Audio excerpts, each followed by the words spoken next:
I would say there's a chance. Yeah, see, I still think, and we can't do 4.8, 4.9 with our Oink scale, but I still think even delivered perfectly, even not understanding the pink sleepy juice reference, I still think I would have been missing that one singular moment that we didn't get in this. I would say this: I would have taken, if I had the ability to take points off, I would have taken a half a Oink off for that joke. Well, I just want to close with this.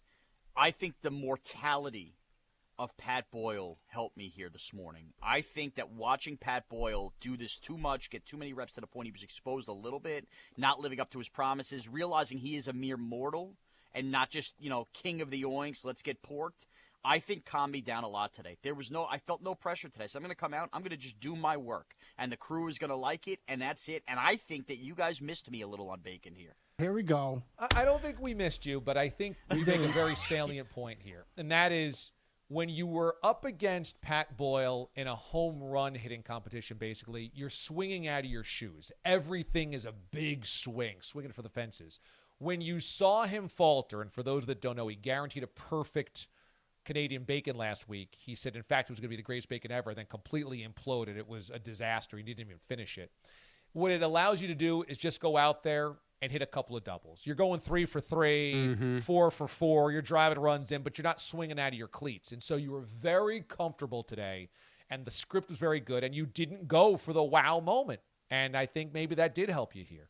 Thank you. I feel really good, and I'm looking to, Vegas wins. We're going to have a good, strong Bacon, but I'm not going to make guarantees like Pat Boyle. You're either going to like it or not like it on Thursday morning. But it does beg the question, and again, the historians will have to answer this. This is for the or Wednesday morning for the educators out there, those that really study the Canadian bacon lore. Does every bacon that's a 5 need a wow moment, or can you ham and egg your way to a perfect score? I don't think if you the need writing a wow is moment. good and the delivery's clean enough, can you ham and egg your way to a 5, or does it need some magic? But how about every time I have a wow moment, I seem to get graded down for said wow moment? Now I can't get a 5 unless I have the wow moment. See what I mean? The goalposts are always moved here on the DA show. We like wow moments around here. we thrive on wow moments. After spending 3 years of crushing my wow moments. That was one of your strongest. It was, but let's be honest now. The Katy Perry song at the very end didn't have to be there. It seemed like I wouldn't say it did not. Well, but waking up in Vegas is not. Right. So I mean, I wouldn't it say was a treat for the fans. Right. It was a treat for the kid in Indianapolis. I was waiting for when's the song come. Yeah. And it wasn't forced, but it was extra. But then it also wasn't great. Like, it was fine, but it wasn't comically bad or comically good. So, like, you gave yourself a chance to have the wow moment, but you didn't deliver the wow moment with the Katy Perry song. You liked it anyway, folks. I did. Yeah. You said we missed it. We did. And we gave it a 4.5, 4.75. You can't miss it and give it a score like that. And here comes the pat on the back. Right. As he raises his glass. Right. Literally pats himself on the back. Yeah. Mraz, after admitting that he was mentally spooked by Pat Boyle. A 4.5 Oinks a day.